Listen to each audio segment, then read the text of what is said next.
mesdames, messieurs, bonjour. Je vous remercie d'être aujourd'hui si nombreux à sacrifier votre repas de midi et de venir écouter cette conférence, donc, qui s'inscrit dans le cycle d'événements portant sur le thème du temps et organisé par la Fondation culturelle Musée Barbier-Muller. Donc, je m'appelle Clément Jacquemoux, je suis doctorant à l'École pratique des hautes études à Paris et je rédige une thèse sous la direction de M. Michael Hausmann qui est assisté de M. Jean-Luc Lambert.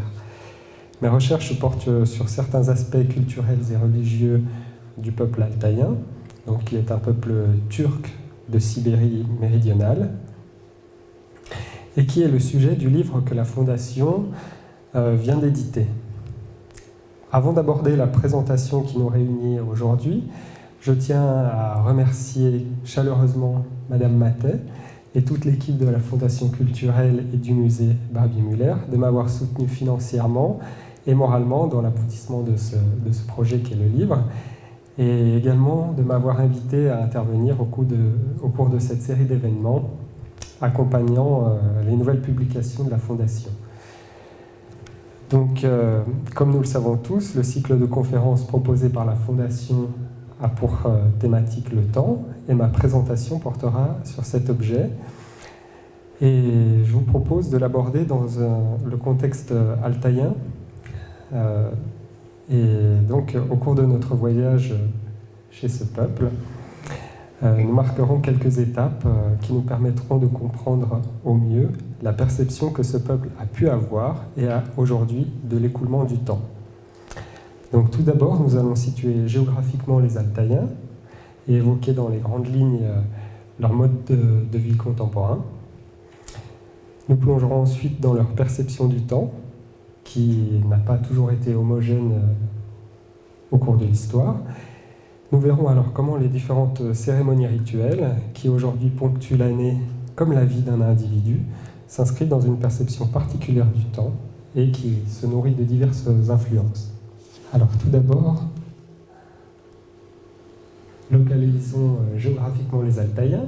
Donc ici on a une carte du monde avec l'Altaï qui se trouve en plein milieu de l'Asie. Donc du nord au sud, on se trouve vraiment au centre de l'Asie. Avec là on voit le lac Baïkal. Ici, là c'est le lac Baïkal du Kazakhstan, Moscou, Saint-Pétersbourg. L'Altaï, ou aujourd'hui la République de l'Altaï, c'est un massif montagneux qui a des frontières communes avec le Kazakhstan, la Chine et la Mongolie.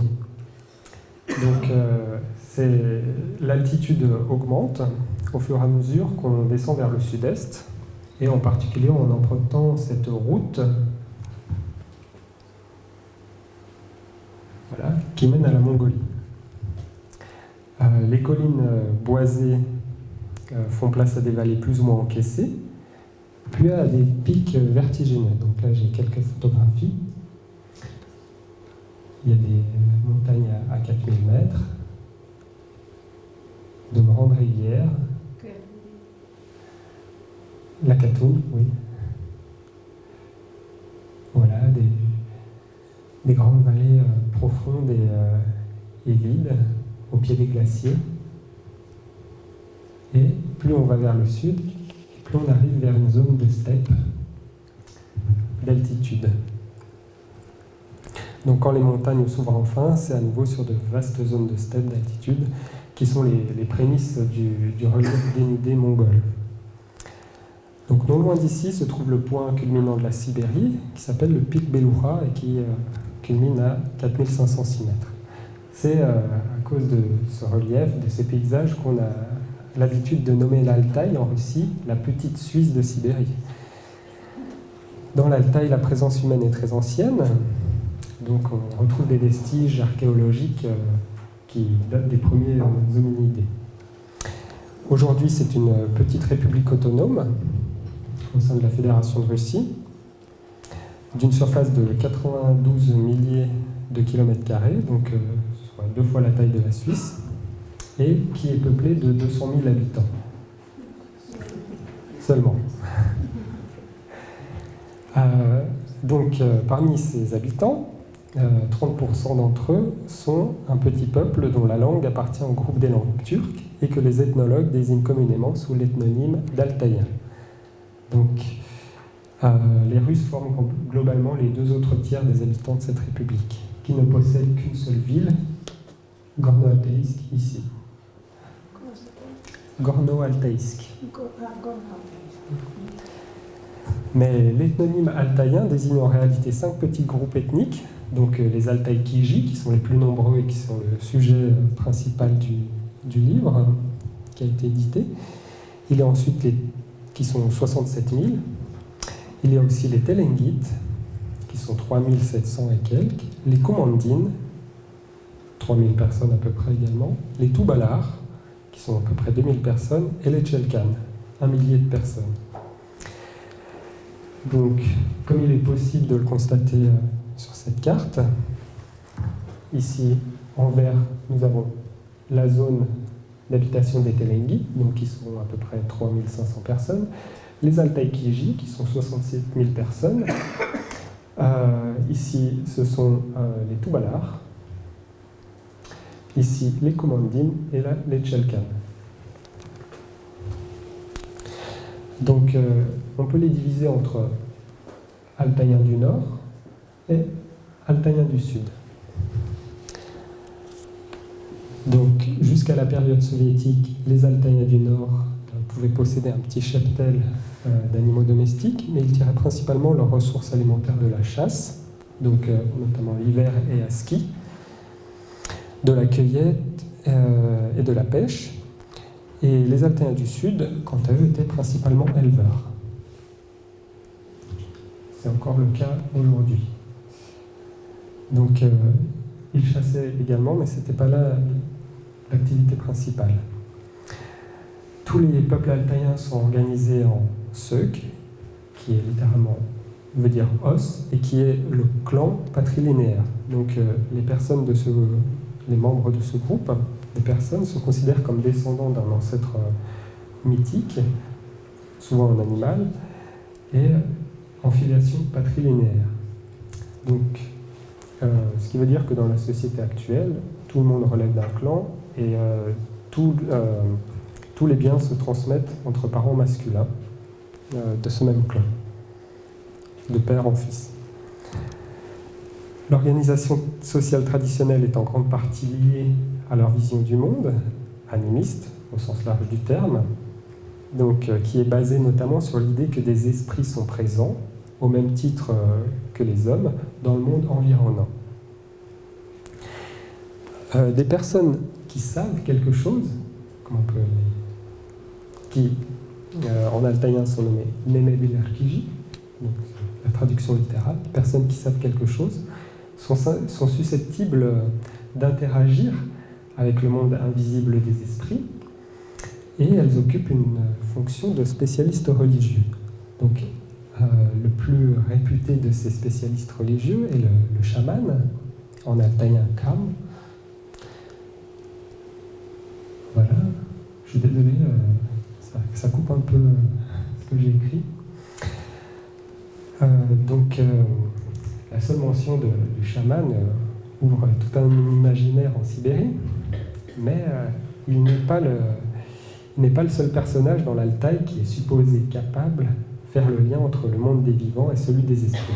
Nous avons ici le chanteur de poésie épique, le Kaichi, ou encore le Tierlerchi, qui est un spécialiste religieux qui officie au sein d'un mouvement local apparu au début du XXe siècle qui s'appelle le burkhanisme et qui a pris le contre-pied du chamanisme, qui s'est posé pour faire face au chamanisme qui, à l'époque, avec la présence de plus en plus grande des Russes, le burkhanisme se plaçait en contrepoint du chamanisme qui était considéré comme incapable de résister à ce qu'ils voyaient comme une invasion de leur terre. Donc, actuellement, après, il y a eu la période soviétique, et avec l'interdiction des pratiques religieuses, et actuellement, celles-ci réapparaissent et sont en pleine transformation. Donc, outre le retour du chamanisme et du burkhanisme, qui parfois s'inscrivent dans une dynamique New Age, donc avec tout le vocabulaire qu'on peut connaître, font qu'on a affaire à autre chose qu'au XIXe siècle. Parallèlement, l'Altaï connaît depuis une dizaine d'années une forte diffusion du protestantisme évangélique et du bouddhisme tibéto-mongol. Nous allons plus particulièrement nous intéresser au néo-chamanisme et au néo-burkhanisme, puisque je les appelle ainsi, puisque ce ne sont pas les mêmes choses qu'au début du XXe siècle. Donc, au sein de ces mouvements, des cérémonies collectives sont organisées qui ponctuent l'année et qui visent à assurer la prospérité du bétail, l'abondance du gibier et la bienveillance des esprits envers les membres de la communauté. Ces cérémonies s'inscrivent dans un cycle calendaire précis dont nous allons faire la présentation. Donc, parmi les cérémonies, ça coupe partout. Donc là, c'est la cérémonie de Nouvel An Chagabairam, qui littéralement veut dire fête blanche en mongol. C'est un nouvel an d'inspiration bouddhique ayant lieu au mois de février. Ici, nous avons le nouvel an altaïen Tilgayak, littéralement glissement de l'année, et qui a lieu à la fin du mois de mars. On voit tout de suite entre les deux photos que voilà. Donc à gauche le Chagabairam, ici à droite un autre Tilgayak, que c'est moins flagrant sur ces photos-là, mais il y a moins de neige au mois de mars en tout cas. C'est le début du printemps, le début de la saison chaude. Et nous avons encore deux autres rituels. Je n'ai pas les photos ici, je ne les ai pas inclus, qui est le rituel d'entrée dans la saison chaude Kajelbur, qui veut dire le rameau vert, qui a lieu au mois de mai-juin, et le rituel d'entrée dans la saison froide, le Saribur, le rameau jaune, qui a lieu au mois de septembre-octobre. Alors, intéressons-nous aux raisons qui associent ces cérémonies à ces périodes du calendrier. Alors, on va aborder globalement ce qu'est le temps pour les Altaïens. Alors, pour commencer, les termes qui servent à nommer le jour, la nuit, le mois lunaire, le nom des 4 saisons, l'année d'âge et l'année civile, et qui sont aujourd'hui quotidiennement utilisés par les Altaïens pour se repérer dans le temps, sont les mêmes que ceux qu'on a vus dans les premières mentions de textes qui remontent au 7e siècle, soit l'époque du premier empire turc. Donc, par ailleurs, l'analyse qu'a fait Louis Bazin du système de comptage du temps de ces Turcs anciens, donc Turcs du 7e siècle, voire avant, montre une certaine continuité des pratiques à travers l'histoire. Ainsi, ces termes que j'ai énumérés, jour, nuit, mois lunaire, les saisons, l'année d'âge et l'année civile,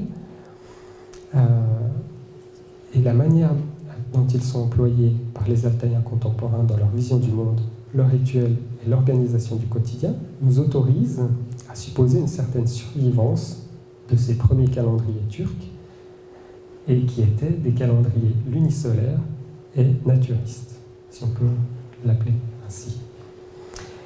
Et cette survivance a perduré malgré l'arrivée des Russes au sein du territoire actuel de la République d'Altaï, et malgré l'adoption progressive par le peuple altaïen du calendrier tel que nous le connaissons aujourd'hui, donc calendrier julien, puis calendrier grégorien, le nôtre. Donc, voyons voir ce qu'est un calendrier lunisolaire. et un calendrier naturiste. Donc je rappelle que là je vais aborder quelque chose qui ne concerne pas directement les Altaïens, qui concerne les Turcs anciens, mais dont on peut retrouver des survivances. Alors, le calendrier lunisolaire et le calendrier naturiste sont tous deux basés sur une perception sensible et concrète des phénomènes naturels très apparents, tels que le lever et le coucher de la Lune et du Soleil, l'évolution des plantes, ou encore la météorologie saisonnière, qui, dans cette région, est bien plus stable et régulière dans le retour des phénomènes saisonniers. Car du fait de sa place centrale au milieu des terres de l'Asie,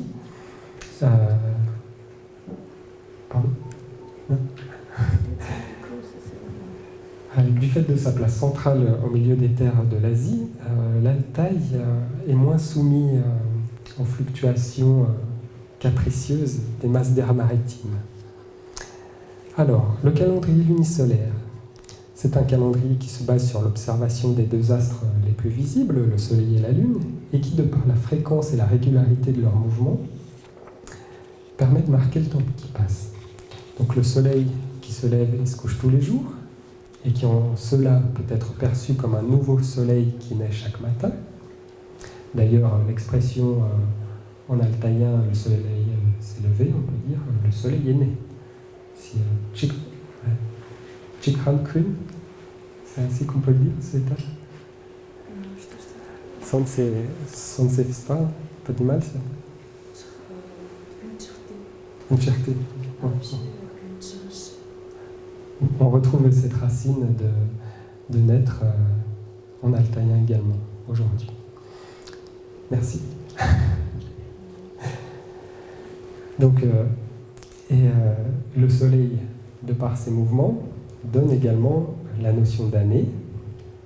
Il y a la lune aussi, qui se lève tous les jours et qui effectue sa lunaison en 29 jours et des poussières, et qui donne la notion, l'idée de mois.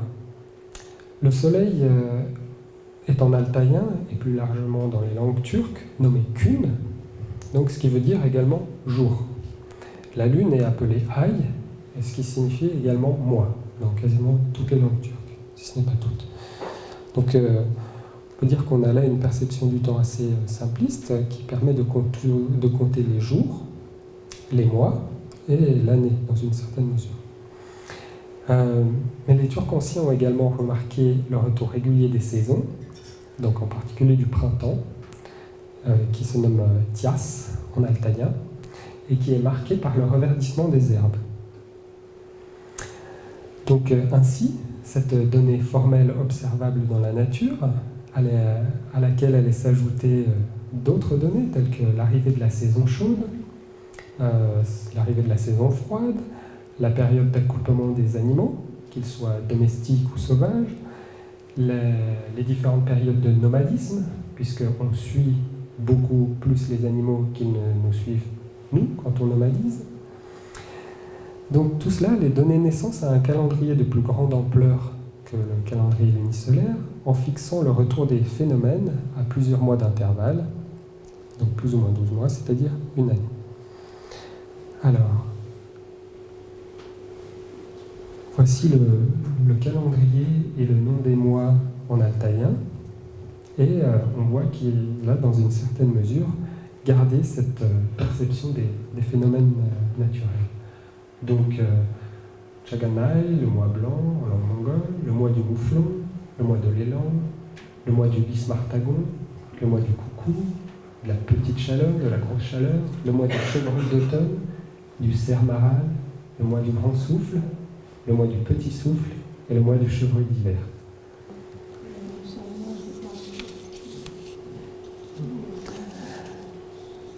Donc la notion d'année, qui est marquée par l'idée de reverdissement des herbes ou d'humidité tiash en turc, qui marque le printemps, servira pour marquer le décompte de l'année d'âge, que l'on retrouve également chez la plupart des peuples turcs contemporains. Donc en altaïen, on demande « Quel âge as-tu » ? « Sege kancha tias » « Mege uduspesh tias » « Quel âge as-tu » ? « J'ai 35 ans. » Donc, on retrouve ici un petit peu l'équivalent du français, comme lorsqu'une personne dit qu'elle fête ses 35 printemps, par exemple. La première mention de l'année de calendrier, c'est-à-dire une année de caractère social, détachée de la définition concrète et empirique, tout à fait personnelle aussi, du reverdissement printanier, et qui est susceptible d'être insérée dans une période, puisque là, on peut compter les années que l'on a nous, mais au sein d'une plus grande période, on ne sait pas comment dire en quelle année nous sommes. Donc, cette notion apparaît au 7e siècle, et l'année, dans ce cas-là, est nommée Til. Donc, à titre d'exemple, bonne année se dit en altaïen Tiangmi Tilla. Donc là, on a une année personnelle, Tiash, et une année d'âge, et une année civile, Til. Dans ce calendrier lunisolaire et naturiste, la nouvelle année, donc à peu près au moment de l'équinoxe vernal, à la fin du mois de mars, donc au moment du reverdissement des herbes. Et nous pouvons donc émettre l'hypothèse que le nouvel an altaïen Tilgayak, le glissement de l'année, qui a lieu à cette période, est peut-être une des cérémonies altaïennes les plus anciennes. Mais par contre, actuellement, les altaïens, beaucoup disent que c'est peut-être dû à une influence chrétienne, notamment russe, orthodoxe, et du fait de la Maslenitsa, qui est le mardi gras orthodoxe, qui marque la fin de l'hiver et qui a lieu à ce moment-là. Donc c'est quelque chose à creuser. À partir du 8e siècle, de par leur contact avec l'Empire chinois, les peuples turcophones... voilà. Donc là, nous avons les 12 mois de l'année, une illustration contemporaine des 12 mois de l'année avec les mois pour reconnaître les animaux, les rituels dont je vous ai parlé. Donc là, le rituel du rameau jaune. Ici, la période de la chasse. Le nouvel an Jagabairam. Il doit y avoir le rituel au mois de juin du rameau vert. On doit avoir le Tilgayak quelque part, peut-être pas.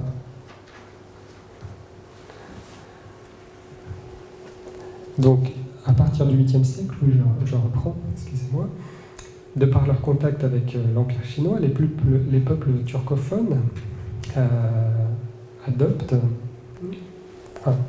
prennent connaissance du calendrier des 12 animaux, mais ne l'adoptent pas forcément dans toute sa complexité. C'est ce qui fait dire aux Chinois que les peuples turcophones ne connaissent pas la succession des années. Donc, n'arrivent pas à inscrire leurs années dans une période. Donc, c'est à partir du XIIIe siècle que l'Empire mongol et les États qui le composent adoptent le calendrier chinois des 12 animaux. Mais c'est un calendrier astrologique et complexe, avec lequel on passe d'une mesure du temps basée sur des choses concrètes, comme je vous ai montré, à une mesure du temps basée sur des choses abstraites. De par leur usage de l'année de calendrier Til, la plupart des peuples turcs étaient préparés depuis le 7e siècle toutefois à ce calendrier.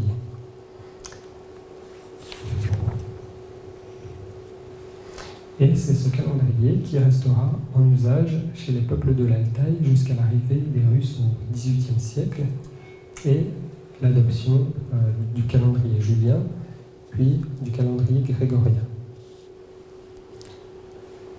Alors, revenons sur ce calendrier des 12 animaux, donc là qui est celui décrit par les Altaïens. Donc il y a quelques petites différences avec le calendrier chinois lui-même. Alors, l'usage restait toutefois superficiel de ce calendrier, puisqu'il fixe le début de l'année au début du mois de février. Donc, il décale à peu près d'un mois et demi le début de l'année tel que le percevaient les Turcs à cette époque. Donc, je vous le rappelle qu'il était vers la mi-mars, fin mars. Donc là, le début de l'année arrive en plein hiver. Et puis, le calendrier n'a pas non plus été employé pour l'astrologie dans sa manière la plus complexe. Mais à partir du XIIIe siècle, le bouddhisme est présent dans la région et c'est ce qui permet sa diffusion. Les Altaïens d'aujourd'hui continuent de considérer, d'utiliser ce calendrier pour caractériser certaines années comme plus ou moins propices en fonction du signe qui leur est associé. Donc certaines années sont bénéfiques du point de vue des conditions climatiques ou si l'on envisage certaines entreprises. Par ailleurs, ce calendrier marque un cycle de 12 années et qui permet de fêter les anniversaires avec un retour de l'année de naissance, du signe de l'année de naissance tous les 12 ans. Dans leur perception de ces années-là, les Altaïens disent qu'elles sont dangereuses pour ceux qui les fêtent. Donc, lorsqu'on fête son jubilé, il faut s'abstenir de faire de grands projets ou d'ôter la vie de l'animal sous le signe duquel on est né. Donc tout ça afin d'éviter une éventuelle maladie ou la mort. Seules les personnes qui sont nées l'année du singe ou l'année du dragon, donc le singe en altaïen se dit Médechin, et c'est également le nom de la constellation des Pléiades.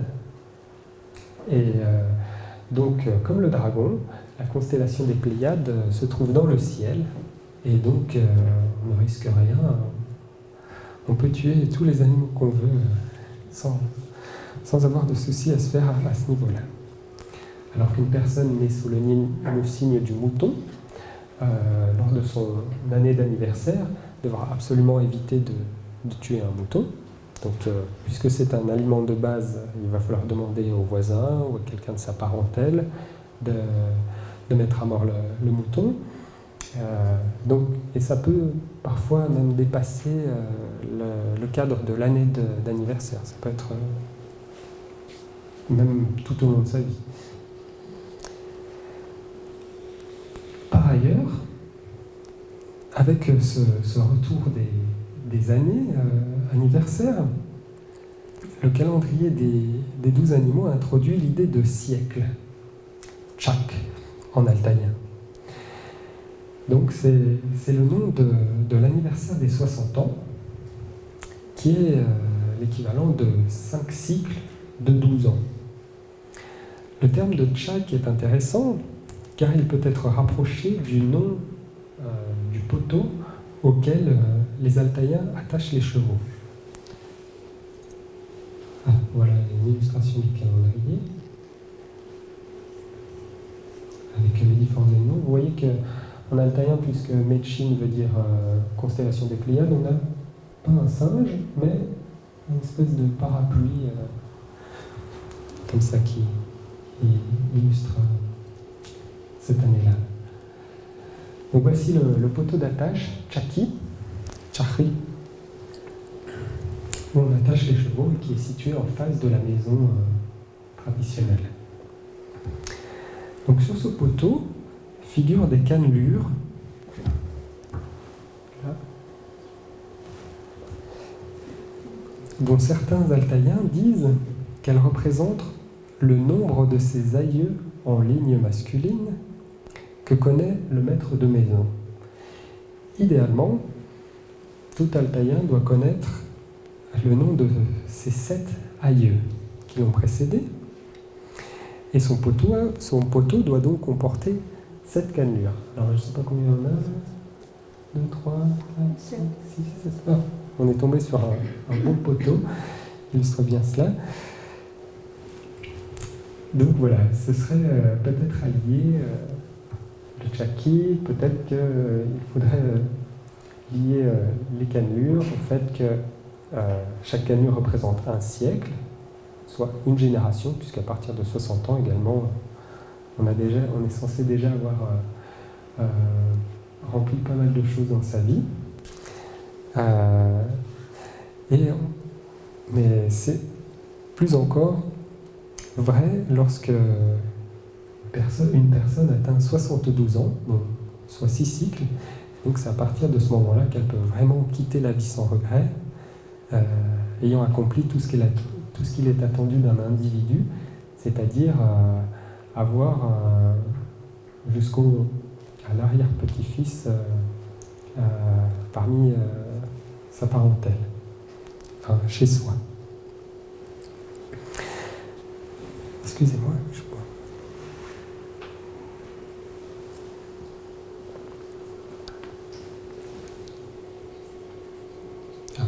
J'avance un peu trop. Alors, on sait depuis l'analyse du système chronologique des Turcs anciens qu'a fait Louis Bazin, qu'existait également dans le monde turco-mongol une manière de régler le cours de l'année lunisolaire par l'observation des conjonctions de la Lune et de la constellation des Pléiades, dont je vous ai parlé tout à l'heure, donc qui se dit Médecine. Alors, la constellation des Pléiades a cette particularité d'apparaître dans le ciel d'hiver à partir de la fin du mois d'août, et elle reste visible dans le ciel d'hiver jusqu'au mois de mai-juin. Après, elle disparaît sous l'horizon et on ne la voit plus durant l'été.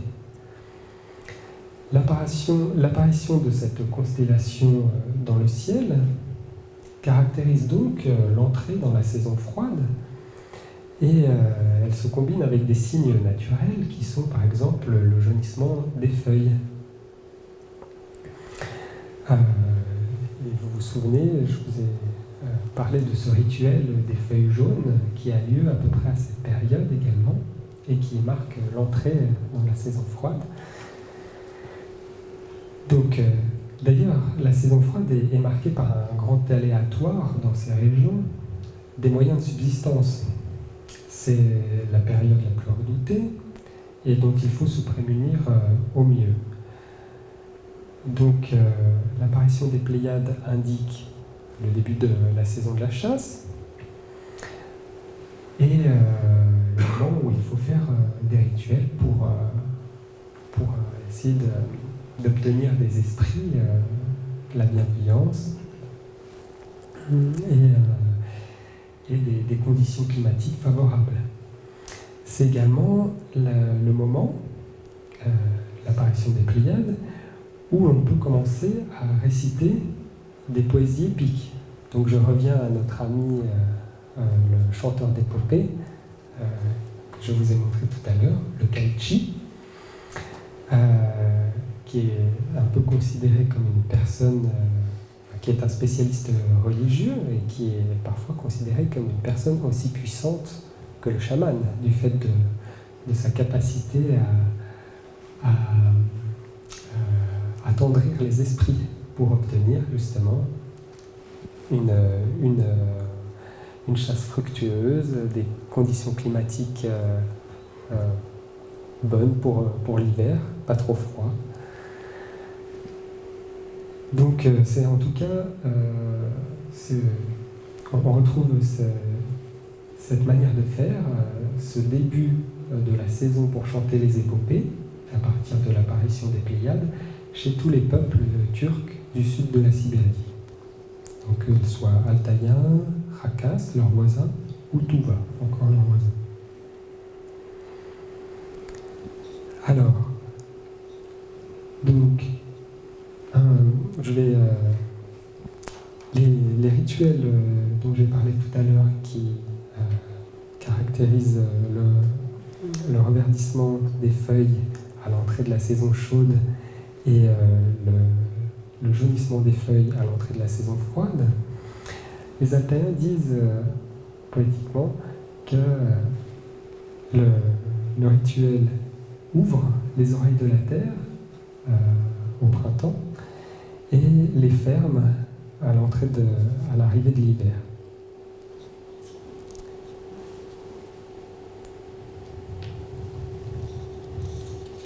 Donc ces rituels, comme je l'ai dit, servent à s'assurer les bonnes grâces des esprits en demandant des conditions climatiques favorables, un environnement propice et une chasse fructueuse.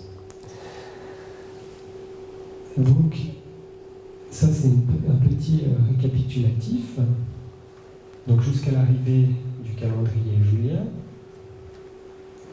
voilà ce qu'on a à peu près. Là, au milieu du XIXe siècle. Il y a un calendrier des 12 animaux qui découpe le temps au cycle de 12 années chaque, qui peuvent être l'équivalent de générations. Les années sont elles-mêmes découpées en deux périodes de 2 saisons par la constellation des Pléiades, par sa présence dans le ciel. Une année, c'est également 4 saisons, qui elles-mêmes sont composées de 3 lunaisons. La lunaison une lunaison, c'est à peu près un mois. Elle s'appelle Ai, du nom de la lune, et elle-même est découpée en 4 phases de la lune, sur lesquelles nous reviendrons. Donc les mois Ai font plus ou moins 30 jours, qui sont les jours qui sont eux-mêmes découpés de 24 à 26 périodes, et sur lesquelles, si nous avons le temps, nous allons revenir également.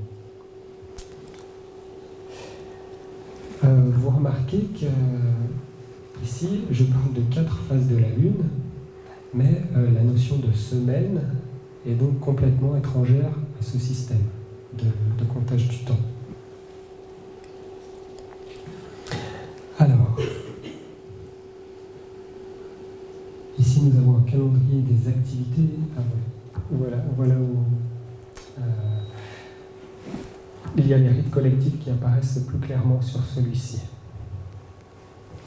Donc,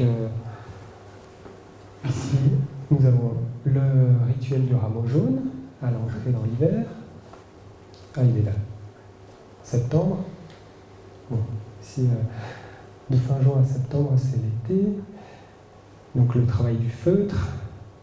Ici, c'est un rituel qui s'appelle le Kochakan, mais qui n'existe plus depuis le 19e siècle. Ici, en novembre, nous avons la préparation de la viande pour l'hiver, la saison de la chasse. Ici, ça doit être le Chaga Bayram, au mois de janvier. Au mois de janvier, avec le retour du soleil. Ici, le rituel de Tsilgayak, le glissement de l'année. Il n'y a pas vraiment de dessin qui montre le rituel, mais on fait des glissades sur une peau d'animal, sur la neige, pour s'assurer une bonne année.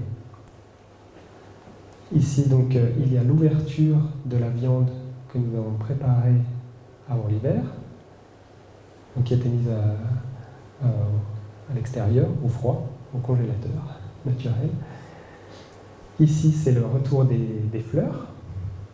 Et là, nous avons le rameau vert, donc l'entrée dans la saison chaude.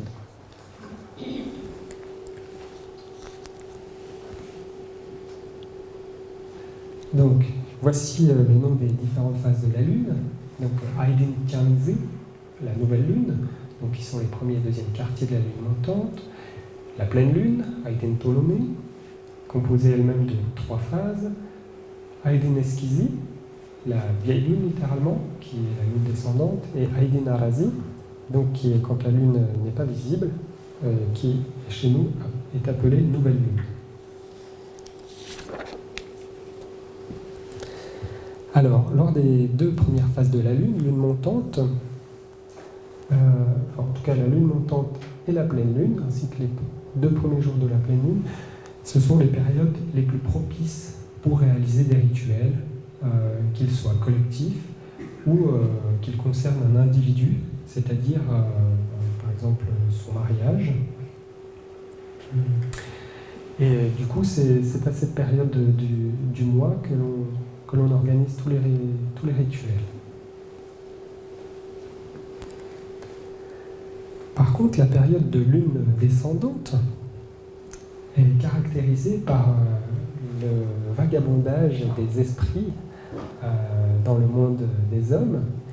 Et justement, c'est là où ils sont le plus dangereux pour les hommes et où il faut faire très attention et où il ne faut pas faire de rituels, sauf les rituels chamaniques, puisque les chamans sont en contact avec les esprits, tous les esprits, y compris les esprits néfastes, ceux qui se nourrissent d'âmes des hommes. Donc c'est là où le chaman aura les meilleures conditions pour entrer en contact avec eux.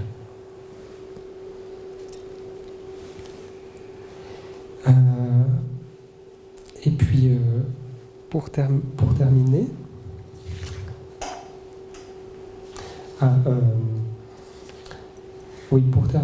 je vais vous parler rapidement du découpage du jour, d'une journée. Donc, la notion d'heure, il y a bien un terme altaïen qui la désigne, c'est sat. Il vient de l'arabe, mais les techniques de mesure du temps des peuples de l'Altaï n'avaient jusqu'à très récemment pas atteint un degré de précision permettant une division horaire. Donc c'est plutôt les périodes de la journée étaient découpées en fonction de la position du soleil. Et puis il n'y a pas la notion de repas en commun, heure fixe non plus dans la région. Donc on se base plutôt sur ce qu'on voyait pour décrire les périodes de la journée. Donc je peux vous en citer quelques-unes rapidement. Kunchiri Shaldi, qui est le temps avant l'apparition du soleil, et qui correspond plus ou moins à 8 heures du matin.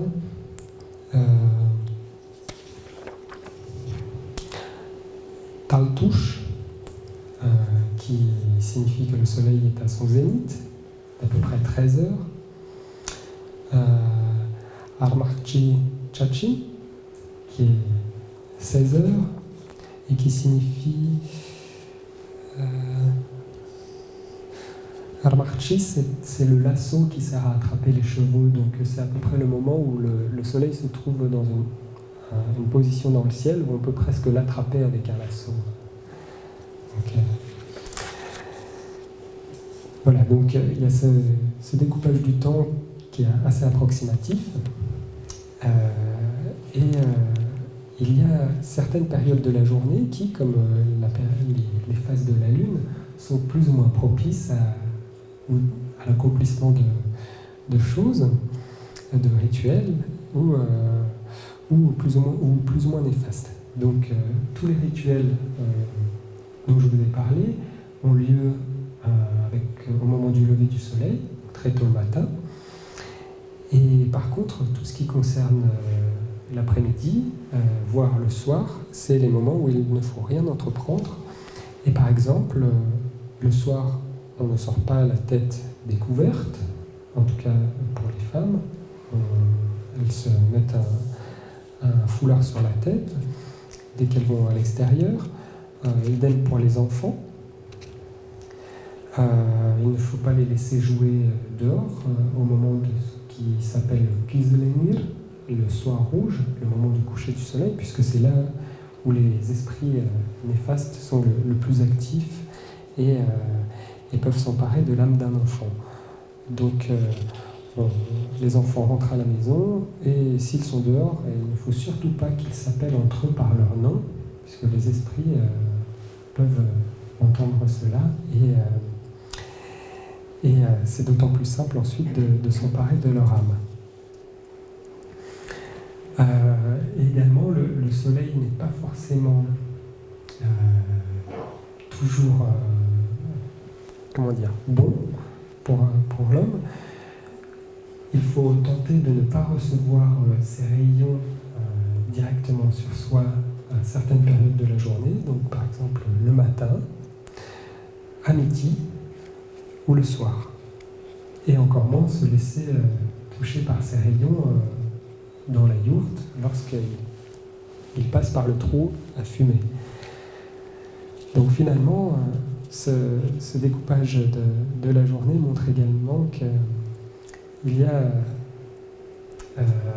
certaines choses qu'il ne fallait pas faire à certaines périodes de la journée. Bon, par contre, aujourd'hui, j'ai rencontré des personnes qui me disent se lever tôt le matin pour justement faire une espèce de yoga en fixant le soleil qui se lève pendant quelques dizaines de minutes. Et donc on voit là une potentielle influence New Age des manières de faire dans l'Altaï, de ces manières récentes, et qui ne sont pas forcément en adéquation avec ce qui pouvait être, ce qui a été recueilli par les ethnographes avant la période soviétique. Donc tout ça pour dire que